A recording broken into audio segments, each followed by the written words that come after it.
Mungu amekutendea jana na unataka kushuhudia ukuu wa Mungu, usinyamaze nalo. Biblia inasema ya kwamba utaniita wakati wa mateso, nami nitakuokoa, nawe utanitukuza.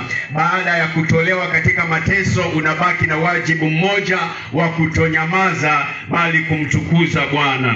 Amen. Baba, kwa jina la Yesu Kristo, asante kwa ajili ya jioni ya leo umeiandaa Mungu. Asante Bwana kwa ajili ya kila nafsi ambayo umeitayarisha jioni ya leo. Nena nasi, Roho Mtakatifu, endelea na usukani, maana wanaamini watu kupitia kwako. Ni wewe Mungu unayenena na maisha ya wanadamu na kuwageuza, kuwabadilisha kutoka kwa mautini kuwaingiza uzimani. Tawala Bwana neno lako, Roho wako Mtakatifu anene na nafsi za watu wako, kwa jina la Yesu tumeomba. Amen. Mathayo 10 kuanzia mstari wa 5 inasema, hao thenashara Yesu aliwatuma akawaagiza akisema, katika njia ya mataifa msiende, wala katika mji wowote wa Samaria msiingie, na afadhali shikeni njia kuwaendea kondoo waliopotea wa nyumba ya Israeli. Narudia tena, afadhali shikeni njia kuwaendea kondoo waliopotea wa nyumba ya Israeli. Mstari wa 7 unasema hivi, na katika kuenenda kwenu hubirini. Twende pamoja, tuseme pamoja, na katika kuenenda kwenu, na katika kuenenda kwenu hubirini. Mkisemaje? Mkisema ufalme wa mbinguni umekaribia. Haleluya. Amen. Huyu ni Yesu anawatuma wanafunzi wake na anawaambia vile injili inapaswa kuwa, ujumbe ambao wanastahili kuwa nao. Wahubiri wote wanaohubiri katika ardhi ama katika uso wa dunia leo wanatoa injili yao, au wanapaswa kutoa injili halisi kwa mwenye injili mwenyewe ambaye ni Yesu. Alitumana akasema, nyinyi ambao mmeokoka mna wajibu wa kwenda mwende mhubiri, na mtakapohubiri uzungumzieni jambo moja, semeni ufalme wa mbinguni umekaribia. Verse 8 nasema, pozeni wagonjwa, fufueni wafu, takaseni wenye ukoma, toeni pepo, mmepata bure, toeni bure. Haleluya. Amen. Kwa ni mstari wa muhimu sana. Napenda mwanadamu kukusomea mstari huo upate kuelewa, ili injili za aina mbalimbali ambazo utakuwa unakutana nazo, ambazo zina jumbe za tofauti, na wanadamu wenyewe vile vile wamechagua aina ya injili ambayo wanataka kusikia. Kunao wahubiri ambao wamechagua injili watakayoihubiri kinyume na ile Yesu aliagiza, na wanadamu wenyewe pia kunazo injili wanataka kuzisikia. Kuna watu ambao wametulia, wanataka wahubiriwe kuhusu jinsi watakavyokuwa tajiri, lakini usiwaambie watubu dhambi. Hiyo ni injili yao wamechagua. Kuna wahubiri nao wakivyao ambao watagadha mkutano, watawaambia jinsi wanavyopaswa kutoa pesa, wapate kumbariki, wapate kumpa hela nyingi ndio waweze kubarikiwa. Wakisimama injili ni hela, ni hela, ni hela, ni hela, ni hela. Na wengine nao pia wanaotaka kuhubiriwa wanataka kama mtu atakasimama awaambie watatoka vipi katika shida yao. Hivyo ndio wanaotaka. Utampata mtu ambaye hajaokoka, lakini anapohubiriwa akiuliza unataka tukuombee nini, anataja msururu, orodha ya matatizo yale ambayo anataka kutolewa kwayo. Anataka nasema, naomba Mungu niombee ili kwamba matatizo haya na haya yaniondoke. Unataka kuokoka? Hapana, mimi nataka shida hizo zinitoke tu. Kwa hiyo yeye ametokea na anamchagulia Mungu kile atampa. Ametokea na anachagua ile injili anataka kusikia. Anakutanika katika kanisa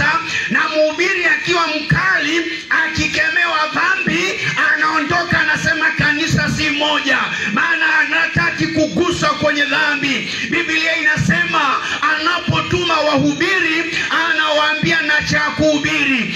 Anawaambia mkienenda atayarisheni watu kwa ajili ya ufalme wa Mungu unaokuja. Haleluya. Amen.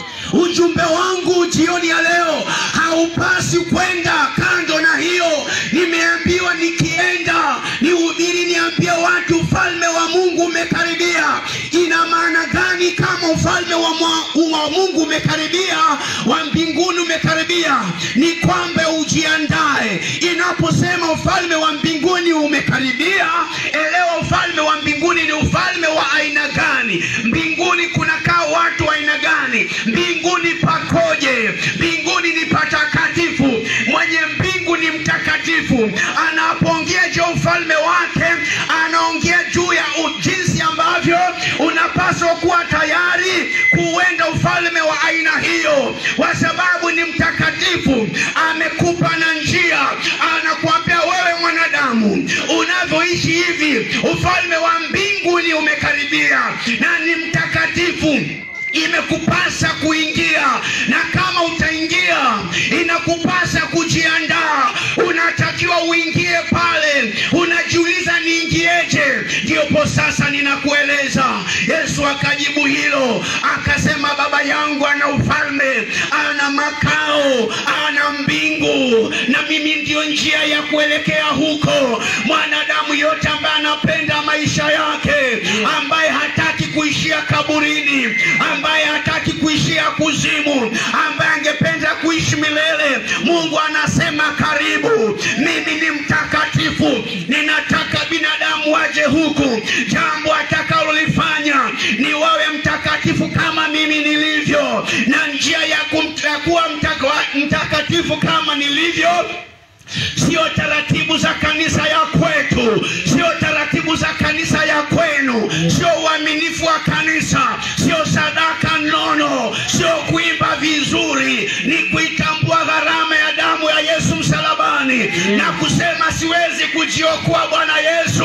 Mimi naja na kubali mimi ni mwenye dhambi, ninaomba unisamehe. Ni Bwanadamu atakaye kubali aseme mimi niko taabani Bwana, aseme mimi sijaokoka, niko katika matatizo, nimebeba mizigo, na kubali wewe unipumzishe. Haleluya. Amen. Injili ya kutayarisha watu kwa ajili ya ufalme wa mbinguni unaokuja. Yes. Inaweza kuwa wewe ni tajiri, maisha yamekubali, unakaa vizuri, lakini una habari kuna ufalme unakuja. Hapa duniani unaishi kwa miaka ya kuhesabu, kwa miaka 70, ukiwa na nguvu sana 80, na wakati mwingine unapata neema ya Mungu, anakuongezea na kungojea ili upate toba, usije ukaangamia. Anakuambia mwanadamu, ulitoka kwangu nikakuweka duniani, ninataka unirudie, nikuweke katika makao ya milele na milele. Duniani kuna adui, mwizi anayeharibu, lakini ukitaka kuwa salama kutokana naye, ingia kwangu, ingia katika njia. Unakutana na mtu, unamwambia vipi brother, umeokoka? Anasema sijaokoka, niko njiani.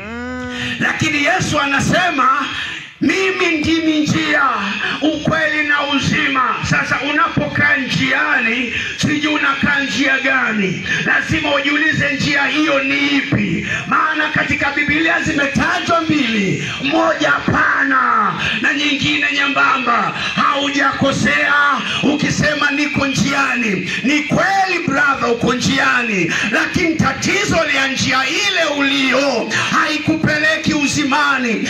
Iko njia ya usalama wako. Haleluya. Amen. Njia ya usalama wako.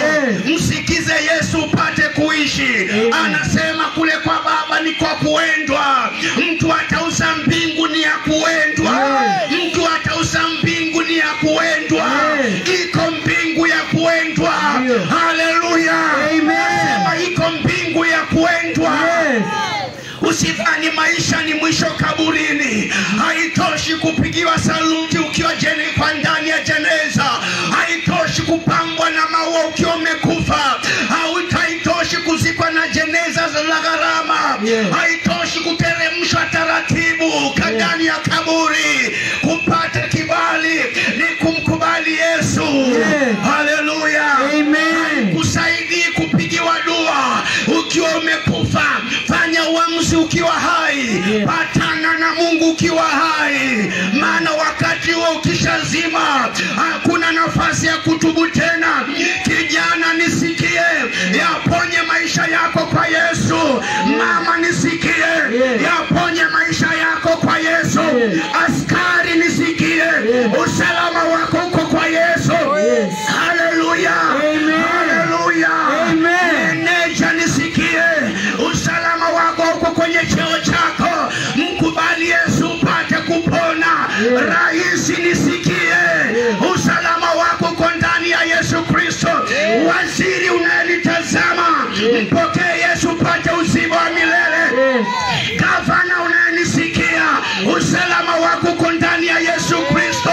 Haleluya. Principal unanisikia, usalama wako uko ndani ya Yesu. Lecturer unanisikia, usalama wako uko ndani ya Yesu. Haleluya.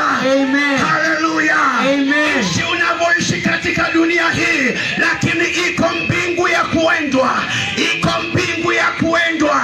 Hapa tumetua kwa muda tu. Mwenyewe anataka kutuchukua atuweke kwenye makao. Alisema duniani sio makao ya kukaa. Mbingu hiyo unayoisikia, mwenyewe anasema mbinguni kwa Baba kuna makao mengi nimeenda kuandalia. Na kama mambo yasingelikuwa hivyo ningeliwaambia. Anasema nimeenda kuandaa makao, nikimaliza ninakuja kuwachukua ili mahali nilipo nanyi muwepo. Haleluya. Hamfai kuwa hapa.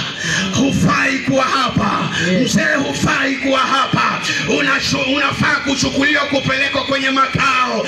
Mama hufai kuwa hapa. Unafaa kupelekwa kwenye makao. Wengine ni wazuri sana wa kuandaa makaburi watakayozikwa. Wengine wanayaandaa hata wenyewe. Wanayajenga na kuwapiga nakshi vizuri, kwa sababu wanafikiri wanavyoonekana miili imefunga macho ndio amani ile. Wengine wanatafsiri kufunga macho kwa marehemu kwamba amelala kwa amani. Huyo unayeona sio mtu, mwenyewe ametoka na pambana na hali zake. Haleluya. Hiyo ambao unaiona sio yeye huyo. Tunaongea na roho yako iliyotoka kwenye pumzi ya Mungu, akaitia ndani ya udongo, akakuweka duniani. Anakuambia ukumbuke origin yako ni mbinguni. Asili yako ni mbinguni. Mwanadamu nisikie, asili yako ni mbinguni. Ulitoka kwa Mungu, imekupasa kurudi kwa Mungu. Anasema roho zote ni mali yangu. Haleluya. Roho zote ni mali yangu. Roho zote ni mali yangu. Ila haishi hapo. Mwanadamu anatafsiri hiyo.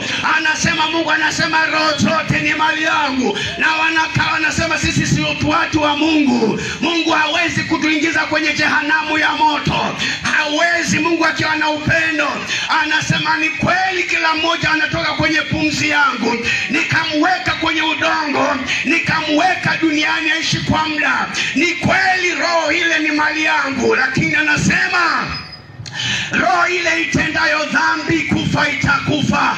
Hapo ndio matatizo yanaingilia. Ni kweli ulitoka kwa Mungu. Ni kweli Mungu ni muumbaji wako. Na kuna makao unafaa kuenda, lakini nategemea na kujiandaa kwako. Na ndio sasa tunasema duniani japokuwa umetoka kwa Mungu, yuko mwizi ambaye anapenda kuangalia kile kizuri cha Mungu, aibe na kukiharibu. Ole wako ukimsikiza yule anayeharibu, lakini una heri wewe utakayemsikiza Mungu aishie.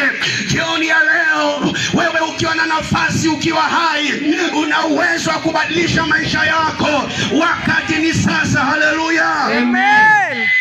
Kama kuna mahubiri unafaa kuyasikiza, ni mahubiri yanayoongea juu ya uhusiano wako na Mungu. Haitoshi chukua na pesa, maana kuna wengine wanaridhika wakishatajirishwa. Ushuhuda wao ni pesa, ni pesa. Ukimuuliza habari ya uhusiano wake na Mungu, hawezi akasema. Na hao anakutana na madabii wa aina hiyo, watakaowaambia fanya hivi upate pesa, fanya hivi upate pesa. Hiyo ndio injili ambayo imetamba siku hizi. Mhubiri ambaye atajali kujaza maelfu ya watu pasipo kuambia tubuni dhambi mumuone Mungu, hapo paondoke. Haleluya. Ukiwa una mhubiri ambaye hakuandai kwa ajili ya ufalme wa mbinguni, hapo umepotea. Haleluya. Amen. Ninasema tena, ikiwa kuna mhubiri mbele yako ambaye hakuandai kwa ajili ya ufalme wa mbinguni, huyo mtoroke, kwa sababu hawezi kukusaidia. Madhumuni ya mahubiri ni kukupatanisha na Mungu. Haleluya. Madhumuni ya Mungu ni kukupatanisha na madhumuni ya injili ni kukupatanisha na Mungu. Akawaambia wanafunzi, waambieni hivi, katika kuenenda kwenu hubirini mkisema ufalme wa mbinguni umekaribia. Sio swala la umaskini, au sio swala la pesa, au sio swala la utajiri. After all, Mungu ana utajiri wote. Anasema jinsi ya kutajirika, tanguliza Mungu kwanza. Utafute kwanza ufalme wa mbinguni na haki yake, na haki yake, na vingine utazidishiwa. Sio kwamba kusema Mungu anapenda tuwe maskini. Hapana, ana utaratibu wake. Anasema kwanza ufalme wa mbinguni uwe umeushika, vingine utaongezewa. Haleluya. Amen. Anapenda sana Mungu kitajirika, lakini katika utaratibu uliowekwa. Haitoshi tu kwa na bidii ya dunia, lakini ujiulize na mbinguni itakuwaje. Kama una nafasi nzuri duniani, jiulize na mbinguni na nafasi. Kama hauna nafasi mbinguni, kimbia haraka kwa Mwenyezi, kimbia haraka kwa mwenye kukubali. Yeye ndiyo njia. Umwambie Bwana Yesu, mimi ni mwenye dhambi, siwezi kujiokoa mwenyewe, siwezi kujisafisha mwenyewe. Nimekubali damu yako initakase. Haleluya. Amen.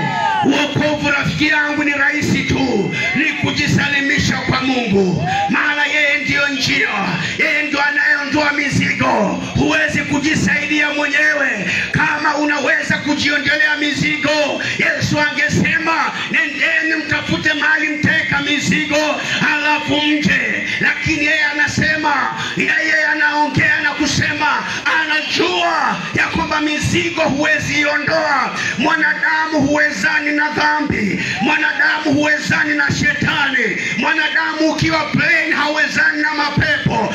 Unamhitaji Yesu ndani yako. Unavyoona tunatamba na kuongea habari hizi, ni kwa sababu hatuko peke yetu, yuko ndani yetu. Haleluya.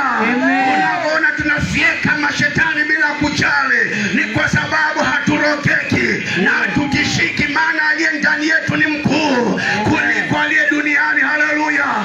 Aliye ndani yangu ni mkuu kuliko yule anayetambikia siku zote. Unanitazama na jicho hilo, unaniambia kwamba kijana mdogo anaongea nini? Ati harokeki. Harokeki ni kweli, sirokeki. Haleluya, sirokeki. Haleluya, sirokeki. Haleluya, sirokeki. Haleluya, sirokeki. Haleluya, sirokeki. Amen. Yani nimeimba hivyo ili kuingia kabisa. Don't you kama it was not a slip of the tongue. Hallelujah. Amen. Hallelujah. Amen. Nilisema hivyo kwa sababu ndio mchawi anifikie atakuwa ameipenya damu ya Yesu ambayo hawezani nayo. Amen. Niko katika ganda la damu ya Yesu, halipenyeki. Amen. Maisha yangu yamepakwa damu ya mwana kondoo, haipenyeki. Amen. Ina ishara wakitazama wanagonga mwamba. Hati wachawi wakija kwenye nyumba ya mlokole huwa hawaioni ile nyumba. Hawaioni. Huwa hawaioni. Huwa hawaioni. Haleluya. Amen. Wanatumwa sana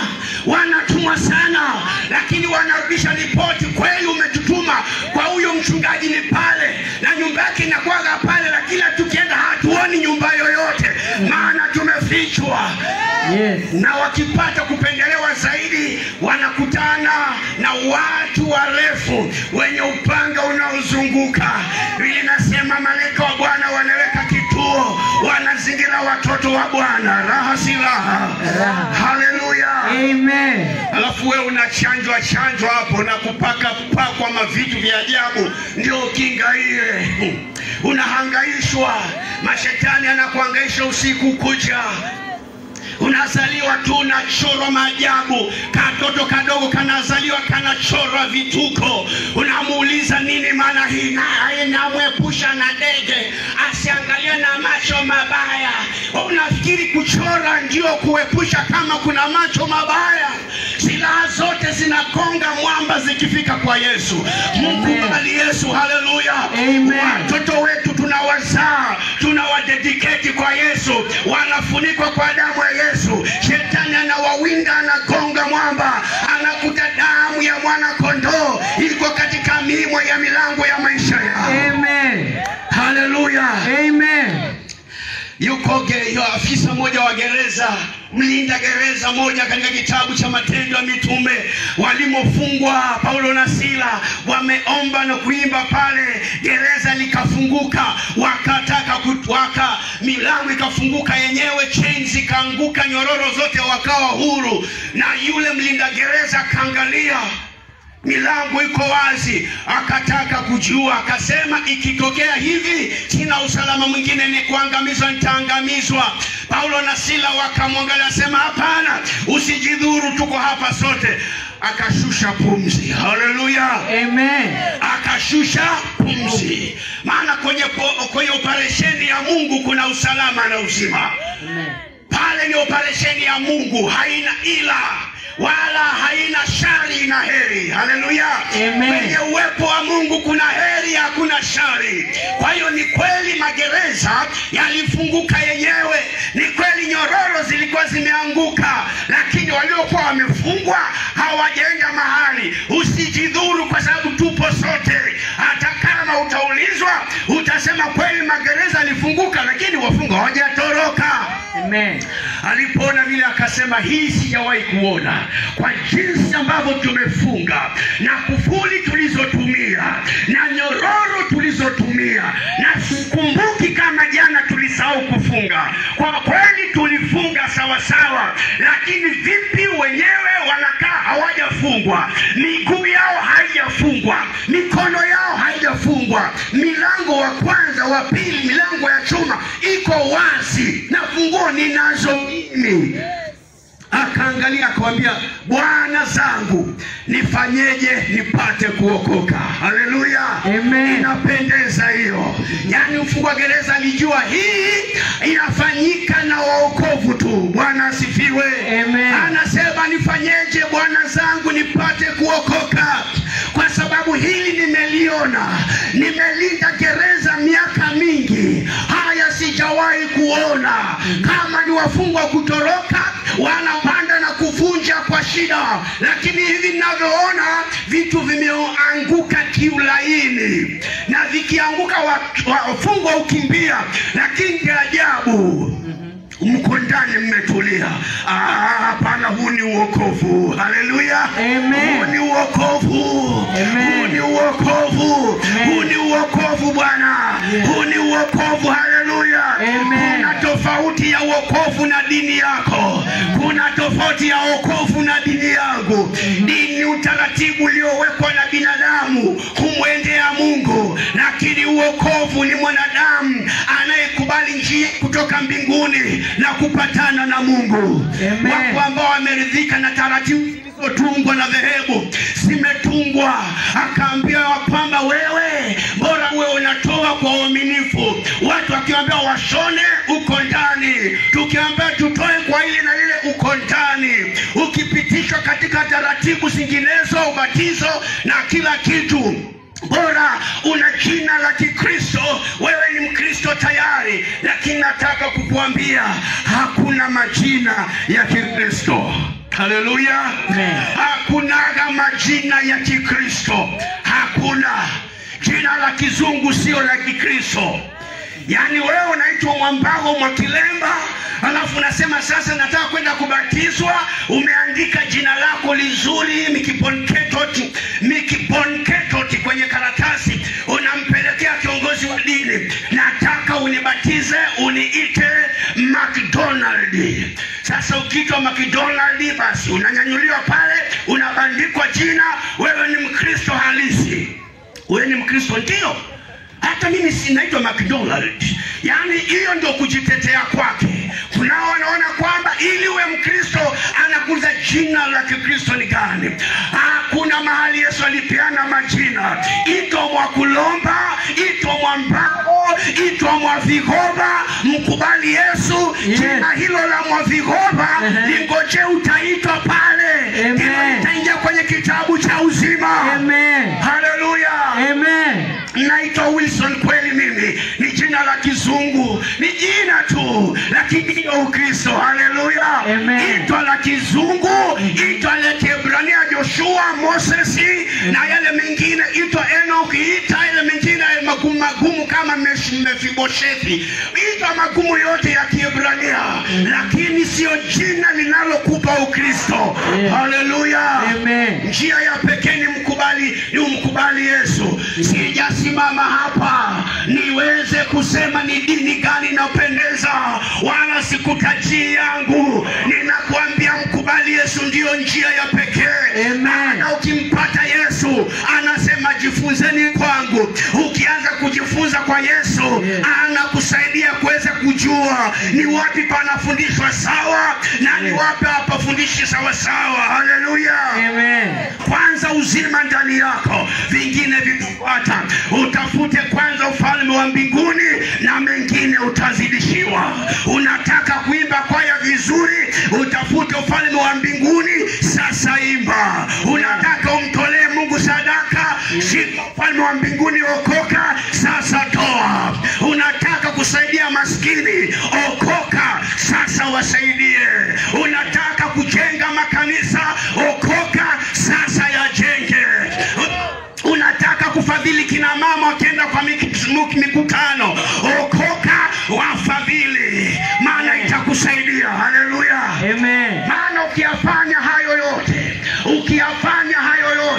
na Yesu huna, ni sawa na mtu aliyechukua akaunti ya benki chini, amekuta kikaratasi kimeandikwa akaunti, akaichukua hiyo asiyojua mwenyewe, akaenda benki akawekeza hapo, akasema kuna hii akaunti ya karatasi hapa imeandikwa, weka hizi fedha hapo. Baada wiki anapeleka zingine, mwezi ujao anapeleka zingine. Ukimpelekea tela ataisoma na anakuambia sawa, weka. Kizazati inakuja wakati unakuja kutoa, unaulizwa wewe ni nani, lete kitambulisho, unataja jina halilingane na ile akaunti, maana sio kwako. Hallelujah. Ukifanya kazi katika akaunti ambao haupo, ndio hiyo ya kwamba unafanya matendo mema, lakini kibali hauna.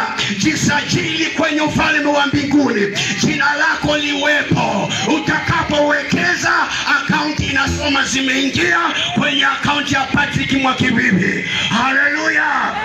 Na siku ile wakati ambapo thawabu inatolewa, vitabu vinaangaliwa, majina yanasomwa. Patrick Mwakibibi, unasimama, niko hapa Bwana, na matendo yako yanakufuata. Uliwafadhili wazee wakienda mkutano, uliwafadhili wazee wakienda kama, uliwafadhili kina mama wakienda kwa jumuiya, uliwafadhili watoto wakienda.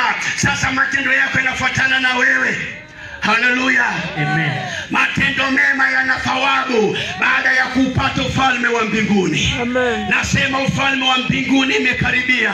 Usijitetee tu na matendo ya dini, usijitetee na kuwa mwaminifu kanisani tu. Kama hujamjua Mungu, unakimbia nje ya uwanja. Hallelujah. Amen. Yeyote anayekazana na matendo mema anakimbia nje ya uwanja, hawezi kufikia utepe. Kuna yule ambaye anakimbia kwenye leni ndani ya uwanja, kwamba amejisajili katika mbio hizo, yupo ndani, jina lake lipo, akitoa mbio zote, akishinda anaugusa utepe, anapata thawabu. Lakini kuna wengine ufalme wa Mungu hawautaki, wamekazana na mbio,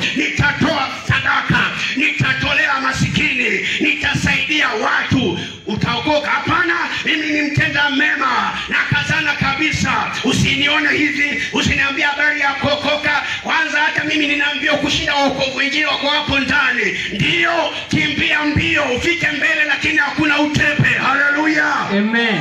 Unaweza kunizidi kwa matendo mema, unaweza kunizidi kwa matendo mema, lakini ikiwa neema ya Yesu haijakubali, haujaikubali katika maisha yako, unakimbia nje ya uwanja.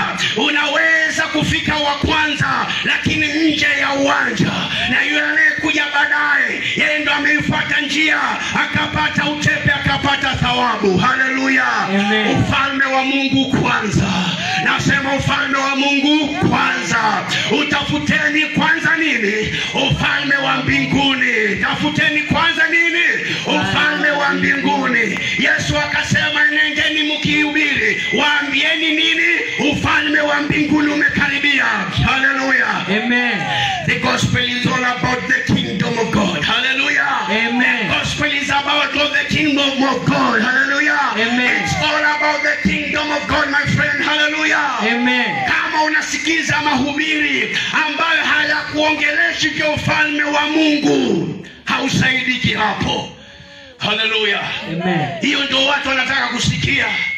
Nataka nipewe hiki, nataka nipewe hiki. Naenda kwa ile mhubiri, mimi sijaokoka, amenipa kitambaa changu, nimetulia.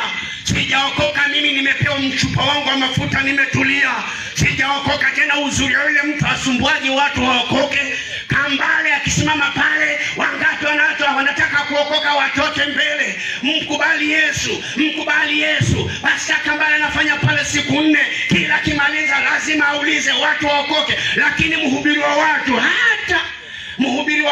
hata aulizi mtu waokoke. Ni mbora uwe na hela mkononi, unachukua mchupa wako mafuta, unajengia nyumbani. Maadui watanitambua. Maadui kwa haya mafuta, maadui watanitambua. Mtu wa watu haulizi umeokoka haujaokoka, wala haambii mtu atubu dhambi. Hata ndio maana nalipenda kanisa la kwetu. Unavuta sigara zako, unasimia kwa geti, unaingia, basi bora uweke heshima, usivutie ndani ya kanisa. Mtu wa watu ana shida. Utalewa vile unavyotaka na unaingia, bora usilete fujo kanisani. Mtu wa watu ana shida. Ana shida na ulevi, hata ana shida mtu wa watu. Hata kama wewe ni mtu mchepuko, wewe ni mtu wa kuchepuka, unaenda na wanawake, bora uchunge usishikwe. Mtu wa watu ana shida. Anasema usimletee aibu. Fanya vile utakavyofanya, ukijulikana italeta aibu kanisani. Uwe na akili, yafanye lakini usishikwe. Mtu wa watu ana shida. Bora uwe chonjo. Huyo ndio tunataka. Hakuongeleshi. Baada ya hapo anakuambia kwamba kuna donge hili. Wengine sasa hivi wanakula keki za upako, mafuta ya upako, maji ya upako, michanga ya upako, sabuni za upako. Na hiyo ndio watu wanataka kusikia. Yesu Kristo alisema waambie watu habari za ufalme wa Mungu, wajiandae kwa ajili ya ufalme wa Mungu. Hallelujah. Amen. Na ndio mimi huambia watu, hakuna mafuta ya upako. There is no anointing oil katika shelf. Kimya hicho. Watu wamekimya. Wanasema, pastor unasemaje? Si hata kwangu ninayo. Hakuna upako unauzwa dukani.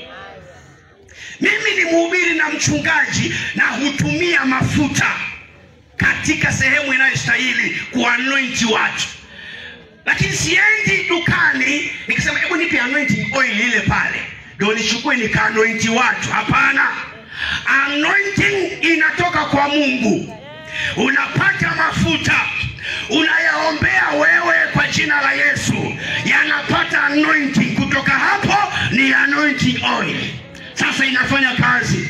Lakini kuna watu hawana haja na Mungu, hawajaokoka, hawataki kutubu dhambi, hawataki habari za ufalme wa Mungu, wanataka waende dukani. Uko na anointing oil, nipatie ile kubwa.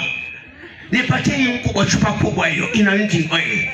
naambiwaga hii ndo nzuri, unachukua unabeba nyumbani. Wachawi watanitambua. Hujaokoka, wachawi wanakutambua, watakufyeka, watakushughulikia vizuri na michupa yako hiyo. Watakushughulikia vizuri, na ndio maana shida hazikuishi. Una chupa ya mafuta umemaliza juzi, bado unashughulikiwa. Umeenda ukachukua chumvi, sasa imefika nusu, bado unashughulikiwa. Ulienda ukachukua kitambaa, sasa hivi hujui kiko wapi, unashughulikiwa. Ulienda ukachukua michanga mitakatifu, bado hakumimwaga, unachanganyikiwa, unashughulikiwa, unanyongwa. Umeenda ukachukua sabuni, umeoga nayo, umejipaka karibu kuitafuna, bado unashughulikiwa. Maana umeacha njia halisi. Haleluya. Pumzishaji wa mizigo ni Yesu. Wale sio wenzetu wale. Nataka nikueleze, wale sio wenzetu. Mhubiri ambaye hakuambia habari ya ufalme wa mbinguni anakupa vituko, au sio wenzetu. Alisema Yesu, mjihadhari mtu asiwadanganye, watakuja watu kwa jina langu. Maana unaniuliza, mchungaji, na wanaomba kwa jina la Yesu kabisa? Ndio. Alisema Yesu, watu hao hawatakuja kwa jina la Yesu, watakuja kwa jina langu. Kwa hiyo watakapoyafanya hayo yote ni kwa jina la Yesu. Na ndio maana siku itafika mbele za Yesu, watu wanaanza kutokea. Tena hao wanafanya mpaka na miujiza kabisa. Unaniuliza wafanye, hawana Mungu kweli wakafanya miujiza? Hawana Mungu kweli. Kama wangekuwa na shetani wangefanya miujiza. Hakuanza yeye. Unaelewa tu story ya mbele za Farao. Unaelewa tu, Musa aliangusha fimbo na wachawi nao wakaangusha zikawanyonga vile vile. Kwa hiyo nao pia wana miujiza yao. Kwa hiyo kwamba mtu anafanya miujiza haimkuambii kwamba yeye ni wa Mungu. Yesu akasema, nenda usome katika Mathayo 24 yote ikueleze habari za sasa hivi. Kama hujaelewa iko wapi, nenda fungua kitabu cha Mathayo 24, chapter 24, soma yote. Ikueleze kinachoendelea sasa hivi, uone kama kiliandikwa ama kiko namna gani. Anasema watakuja makristo wa uongo, watakuja walimu wa uongo, watakuja manabii wa uongo, watakuja. Na wakija hawasemi sasa njoni hapa kwa jina na kwa jina la shetani. Kuna mtu atakayedia hapo? Hakuna. Lakini anasema kwa jina la Yesu. Wanataja jina la Yesu kabisa, huyu ni wa Mungu. Lakini nguvu iliyo nyuma yake sio ya Mungu. Sasa ngoma inasikika vizuri wakati wamefika mbele na Mungu. Yesu anasema ya kwamba watatokea watu wanasema, jamani, kwa jina lako tulifanya miujiza. Alafu Yesu anasemaje? Ondokeni, sikuwajua. Ushike hiyo. Kwa jina lako tulifanya miujiza, tukatoa pepo, tukafanya ABCD, tukafanya. Wanafanya kabisa. Wakienda mbele za Yesu, Yesu hasemi siwajui sahihi. Hapana. Eti kwamba nilikuwa nawatumia wakati ule mkamnesi tukaachana. Hapana. Anasema ondokeni, sikuwajua. Yani hata wakati mkifanya hayo haikuwa ni mimi. Ni kweli mlitumia jina langu, lakini haikuwa ni mimi. Ondokeni, sikuwajua. Mlidanganya watu kwamba niko nanyi, haikuwa ni mimi. Haleluya. Amen. Ndio kweli wa mambo huo. Sasa umeridhika tu na vitu umechapa hapo. Vitu umejaza tu. Ukikutana na Pastor Kambale uokoke. Yaani uokoke nini bwana? Mimi pia na mhubiri wangu. Na mhubiri wangu unipa vitu na hajawahi kuniambia habari ya kuokoka. Wani wewe ndio una Mungu zaidi. Pastor wangu ashughuliki na hiyo story. Anatuambia tutoe hivi alafu tunafungukiwa na mambo. Tufanye hivi alafu njia zinafunguka. Tukifanya hivi njia zinafunguka. Tukitikisa simu namna hii pesa zinaingia kwa simu tu. Hiyo haina shida hiyo. Hiyo ndio mambo ya wokovu. Watu na mambo ya wokovu yamepitwa na wakati. Mambo ya kwamba utubu uokoke. Watu wamesonga mbali. Mbona kanisa la pastor yule hahubiri mambo ya kuokoka, lakini watu wamejazana. Wanasifu kabisa, wanasifu mpaka wanaanguka. Kwa sababu uwepo wa Mungu. Anakuambia kile kitu kinachowaangusha watu ni uwepo wa Mungu. Wewe hujui kwamba kuna wakati mmoja mtu mmoja aliletwa mbele za Yesu.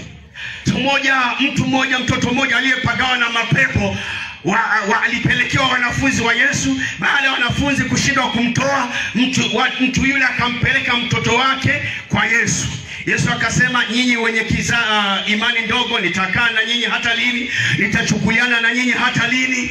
Mkiwa na imani ndogo kama punje ya haradali, inatosha kumwambia mlima ng'oka hapa uende pale. Mara moja akasema, mtoke mtoto, pepo mtoke. Biblia inasema pepo ikamtia kifafa.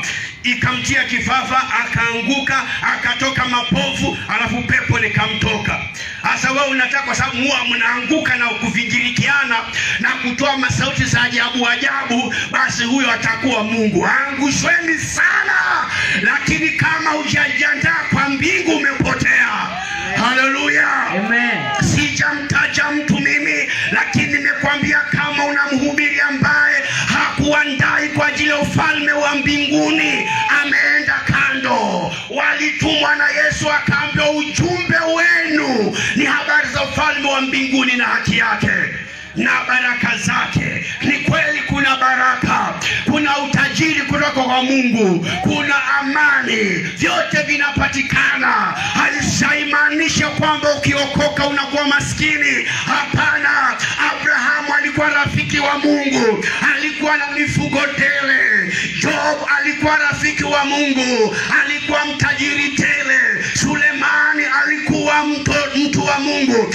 Aliposhika ufalme pale, akaulizwa na Mungu, unataka nikufanyie nini? Akasema, jamani Mungu, kweli umenineemesha, kama vile umemwahidi baba yangu Daudi utamketisha mtu kwenye kiti cha enzi, kwa kweli umeniketisha mie. Sasa nikiangalia wana wa Israeli hawa walio wengi, na mimi si mkubwa hivyo, na hii sio haja, niko mdogo, sijui jinsi nipasavyo kutoka wala kuingia. Na kiomba Mungu kitu kimoja, unipatie hekima, unipe moyo wa adili, niweze kuamua wana wa Israeli hawa walio wengi. Mungu akamwambia, umeomba hekima, nimekupa, na utajiri na mali na heshima, kampa na akili tele. Haleluya. Amen.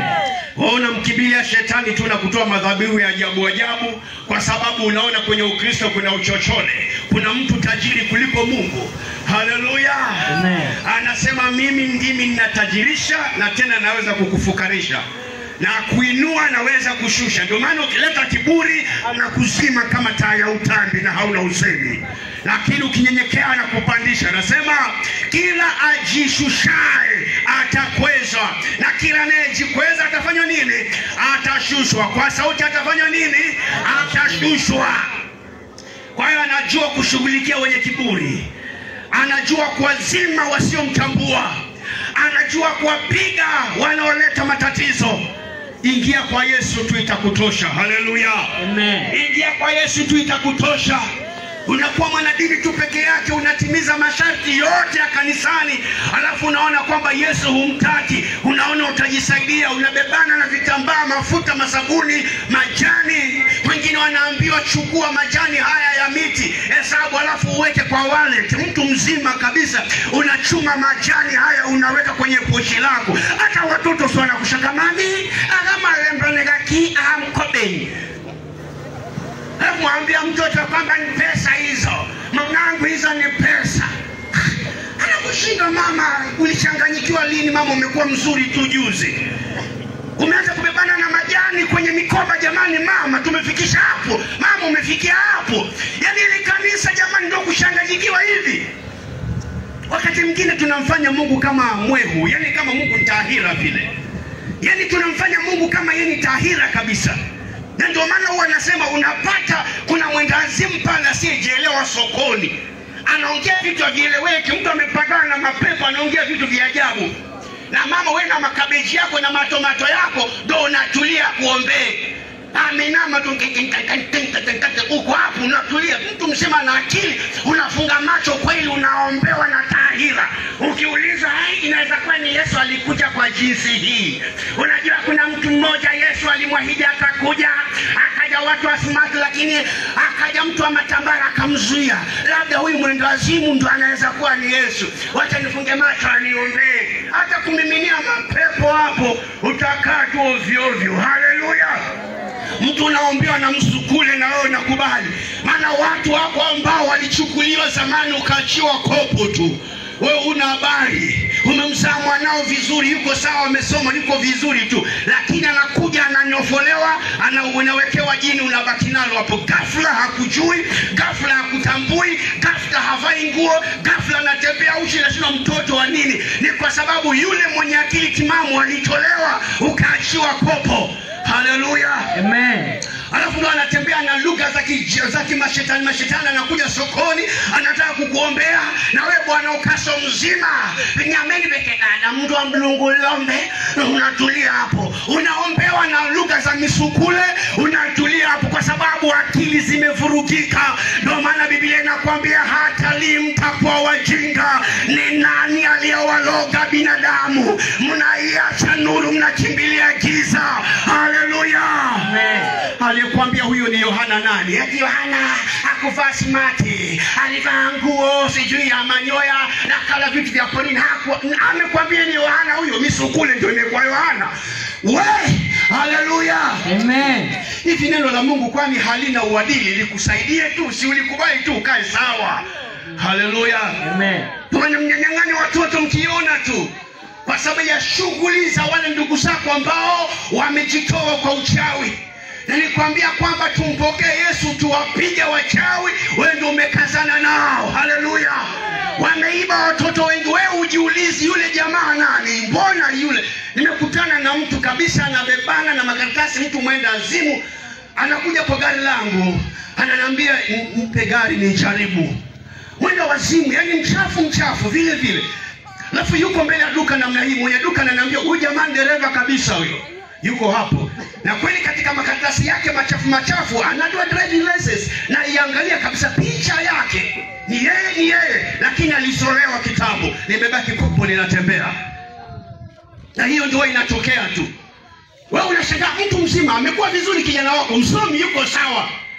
Ghafla ni nini? Kwa sababu huwa mwanadamu ni roho, na kama hajaokoka huchukuliwa. Alafu unaachiwa kitu kingine hapo. Yuko mwingine alichukuliwa disainio akiwa mdogo, na akaendelea kukua mkubwa, mwili wake ukaendelea kukua mkubwa. Pakatokea wahubiri, wakaomba, mpaka akarudi mahali alipochukuliwa, akarudi kwenye ule mwili. Aliporudi akajifahamu, akajiangalia, niko uchi mbona? Kwani kuna shida gani? Nilikuwa wapi? Haelewi, maana ufahamu aliondoka nao. Ukimuuliza anakuelezea habari za kule alikuwa, hapa hayuko. Kwa hiyo akirudi anashangaa, ni nani huyu? Anambia ni mamako huyu, mtambui? Simjui. Maana aliondoka akiwa mdogo, hajui. Haleluya. Tunahitaji kuelewa ulimwengu wa roho unavyofanya kazi. Tusiache kai hivi, alafu tunakuwa tunapekeshwa na shetani, anatuweka vile kila kitu tunasema mala gamlungu. Mwanao zama nikibona bora mala gamlungu. Anakuambia nani? Yaani Mungu ndio uharibu watu. Na kila kitu kinatokea tu Mungu. Hapana. Wewe shetani unamweka wapi? Walikuja wote wawili. Mwivi haji, akija anakuja kuiba, kuua na kuharibu. Lakini mimi nimekuja wapate uzima, tena uzima teletele. Wote wawili walikuja. Unachagua mwema ni nani?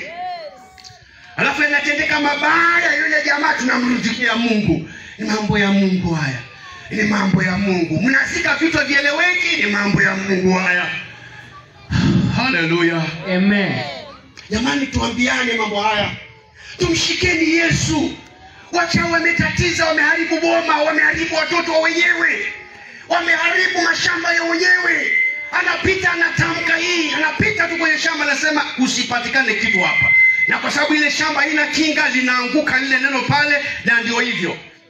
Neno, tunaposema kwamba neno lina nguvu, linaumba, neno lina nguvu sana.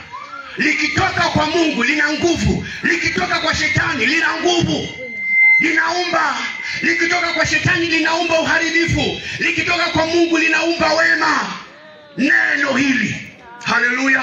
Ndio maana siku zote tunafundisha kwamba jifunze wewe mzazi kutotamka maneno mabaya kwa mtoto wako, maana neno linaumba. Ng'ombe weka baba yako inamwangukia, anakuwa tabia za ng'ombe kweli, hafanikiwi, umeumba mwenyewe.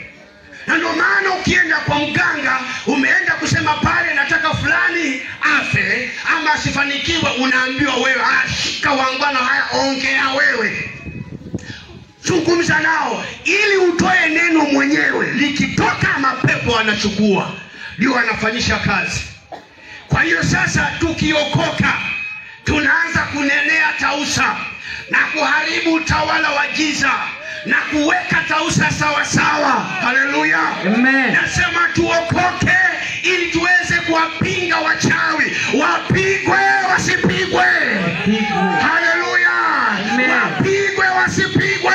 Wapigwe. Maana hao ni wafalme wa giza, hao ndio mawakala wa giza. Wananisikia hata sasa, wananisagia meno, wananipangia njama, wanapanga kukutana kwenye vikao. Wakikutana leo cha kwanza, yule mhubiri wa Dinoni atausa kabisa, ametuharibia atausa kabisa. Kutoka hiyo wameanza maombi, sijui siku gani, tumepigwa makobora, munaonaje? Wanaitana vikao, wanaulizana ni vipi hivi tunanyang'anywa tausa tukiona. Haleluya. Amen. Jamani, mnataka tausi kae mikononi mwa shetani au mwa Mungu? And that is why we say tausa for Jesus. Hallelujah. Amen. Hauwezi kuifanya tausa kuwa ya Yesu usipomkubali Yesu mwenyewe. Tokea kwa wachawi na jina la Yesu, uone vile utashughulikiwa. Na kama unaona ni shida, kama unaona ni mchezo, uliza wana wa Skeva katika Biblia. Walikuwa ni wana wa manabii waliofaidisha watu kwa shughuli za matambiko. Walikuwa wamezoea kufanya mandulele yao, manduke yao, wanafanya mambo yanafanyika kishetani pale, watu wanakatwa, wanaona ni vizuri. Siku moja wakaona, lakini tulimwona Paulo anatumia jina la Yesu, pepo zinatoka. Sisi huwa tunazitoaga kwa mambo yetu, tunazituliza, tunazipunga pepo, tunazipunga. Sasa kuna ingine nimeona Paulo juzi akikemea kwa jina la Yesu, pepo zinatoka. Na hisi ni pepo hii. Haya, kwa jina la Yesu yule Paulo anahubiri. Tunajua kilichotokea, alitumiwi ovyo.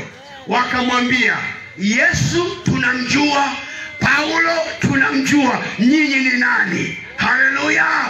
Pepo likamrukia, likachangamkia huyo mtu, akavyatuka. Watoto walitoka mbio wakiwa uchi. Usicheze na mchawi kama huna Yesu. Haleluya. Kiboko cha wachawi Yesu tu. Sio kubebana na Biblia kubwa, sio kuweka Biblia kama mto. Nasumbuliwa na mashetani, ninaweka Biblia kama mto. Utaota hivyo hivyo na Biblia kwenye mto. Haleluya. Sinakukujia pepo, hujaokoka, umekazana tu kwa jina la Yesu, unafyekwa ukiona. Haleluya. Ni Yesu ndani ndio anaogopewa, sio neno, sio Biblia hii, sio makaratasi, sio kitambaa cha mhubiri, sio picha ya mhubiri kwenye wallet yako. Umeweka wallpaper ya mhubiri, unafikiri na kusaidia hiyo. Utanyanyua simu, mapepo yanakutokea, unanyanyua simu ambayo iko na wallpaper ya mchungaji wako, unaionyesha pepo, pastor gani katika jina la Yesu, pastor ndio huyo, utafekwa kabisa. Haleluya. Mnafanya wachungaji kuwa idol, mnafanya kuwa sanamu. Unauliza mtu habari zako za wokovu, mimi huenda kanisa ya fulani. Unauliza mtu habari za uhusiano wako na Mungu, kuokoka, mimi huenda kanisani ya yule pastor mnasikiaga. Hata nikienda Mombasa, hata nikienda Nairobi, huenda kwa hiyo yule powerful yule. Na wewe je? Mimi. Hakuna maelezo. Haleluya. Ninachokuambia ni kitu kimoja, patana na Mungu inatosha. Patana na Mungu, uogopewe na giza. Jioni ya leo meza nuru ndani yako, giza litakuogopa. Unalala kama mtoto mdogo. Hakuna silaha itakayofanyika dhidi yako itafanikiwa. Lakini hujaokoka, uko hapo tu, hawaniwezi, hakuna silaha itakayofanyika, kwa sababu ulisikia ikisemwa hakuna uchawi juu ya nyumba ya Yakobo. Hiyo yako imekuwa ya Yakobo lini? Uko tu hapo unaokota tu. Si walijaribu wakasema Mungu wa Paulo, haikuwasaidia. Haikuwasaidia. Kwa hiyo jioni ya leo mshike Yesu tu, jina lako liingie katika ufalme. Naomba binadamu wote wainuke mahali walipo, walio nyuma yangu huko kwenye bodaboda, kina mama walio vibandani huko, na wengine wako huko chini, na wengine kwa wanaompenda Mungu. Kama umeelewa mambo haya, karibia kabisa hapa. Kuokoka ni uamuzi wako, lakini karibia hapa kwa jina la Yesu. Wale tuko mbali tukaribie, wale tukaribu tusimame, kwa sababu tunataka kumwomba Mungu. Huu ni wakati wa ukombozi. Wale ambao hawajapatana na ufalme wa Mungu wajipeane siku ya leo. Umehangaishwa na wachawi, dawa sio vitambaa, dawa sio maji utakayopewa, dawa sio mafuta, dawa sio sabuni, dawa sio keki, dawa sio majani na michanga. Ni kuweka Yesu ndani ya maisha yako. Unapewa mamlaka, wewe mwenyewe unakemea kwa jina la Yesu. Badala ya kutapeliwa, unamkataa Mungu, unakutana na matapeli, wanakulipisha na hawakusaidii. Watu wakimbilie Yesu leo kwa jina la Yesu. Watu wakimbilie Yesu na kuita kwa Yesu. Shukeni wale mlio juu, kwa heshima ya Mungu njoni. Kwa heshima ya Mungu njoni. Wazee kule mlipo njoni kwa jina la Yesu. My brother njoni, ni kwa faida yako. Unahitaji usalama huu wa Yesu. Unahitaji usalama wa Yesu. Unahitaji usalama wa Yesu mwenyewe. Ni Yesu tu. Patana na ufalme wa Mungu. Tengeneza maisha yako upate kuwa sawa. Ufalme wa Mungu unakaribia. Utafute kwanza ufalme wa mbinguni na haki yake, na vingine utazidishiwa. Patana na Mungu leo. Unachovihitaji Mungu atakupa. Maisha yako yatakuwa sawa sawa. Amani unayoitaka utapata. Utajiri unaotaka utapata, tena utajiri udumuo. Washuke, njoni, changamkeni, changanyikani na watu hapo. Watu wote walio mbali kwa jina la Yesu njoni. Walio mbali kule nyuma njoni kabisa hapa. Siwaiti kwa ajili yangu, lakini Yesu anakuita jioni ya leo. Ni kwa faida yako. Ni kwa faida yako. Pandisha volume hiyo. Tuendelee kuimba wakati wanakuja.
Unataka kuwa salama, unataka kuyaokoa maisha yako. Hatuhitaji tungoje giza liingie, ujifiche kwa giza majirani wa siku wote. Ni wewe mwenyewe kama unathamini maisha yako, unajua Yesu ndio uzima. Njoo hapa kwa jina la Yesu. Unataka kuwa salama, unataka kuokoka leo uwe salama. Usalama wako, kimbilia usalama wako, kimbilia usalama wako. Nafasi hii ni yako, usiangalie jirani. Mama njoo, mzee njoo, kijana njoo, peupe. Jina litatajwa lako peke yako, hamtatajwa na jirani. Njoo, vaa ujasiri uokoe maisha yako. Njoo mbele yangu. Unataka kuokoka njoo. Unataka kuwa salama njoo. Unataka wachawi washindwe kukufikia njoo.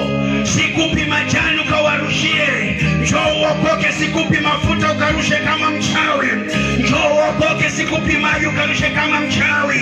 Unataka kushinda adui shetani, sio kushinda maadui majirani zako. Unataka kuokoka, njoo. Unataka kuokoka, njoo. Unataka kuokoka, njoo. Mtoto njoo, mama njoo, mzee njoo. Utengeneze mambo na Mungu wako, njoo. Jisalimishe kwa Mungu, kuna usalama. Kimbilia kwa Yesu, kimbilia kwa Yesu. Tukanye mwezi kimbilia kwa Yesu.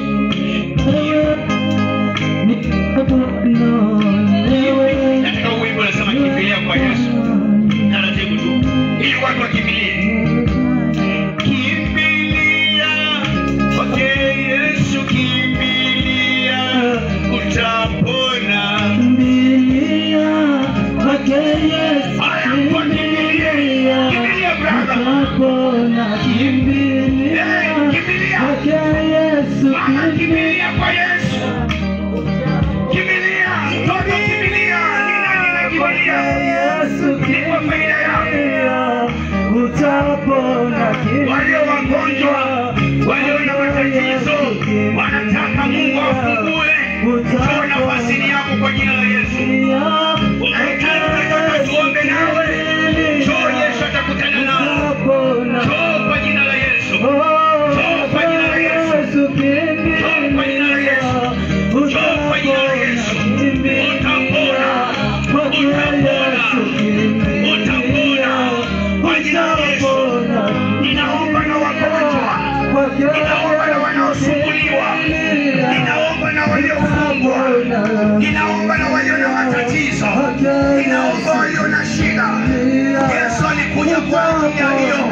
Nimetumwa nikaambiwa niwe mfalme wa mbinguni, niponze magonjwa, nitoe pepo, nifungue wafu, nitangaze watu kufunguliwa kwao kwa jina la Yesu.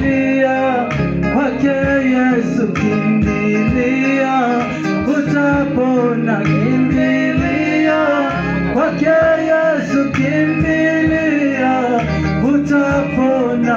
Baba, kwa jina la Yesu Kristo, kwake Yesu naachilia nguvu za uponyaji katika mguu.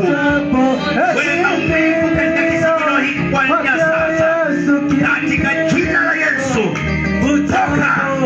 Achilia nguvu sasa.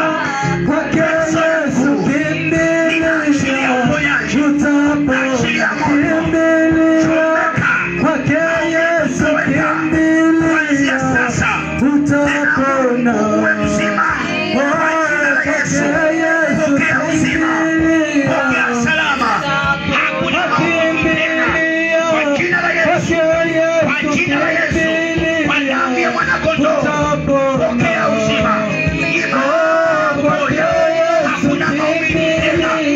Uwe mzima katika jina la Yesu. Uwe sawa kwa jina la Yesu. Ona kwa jina la Yesu na kuponza jina la Yesu kwa damu ya mwanakondoo. Pokea afya yako kuanzia utosi wa kichwa hadi miguu yako. Jina la Yesu litukuzwe. Asante Yesu. Kwake Yesu kimbilia kimbilia siku ya leo, kimbilia utapona. Kwake Yesu kimbilia, ninaweka usawa katika familia hiyo.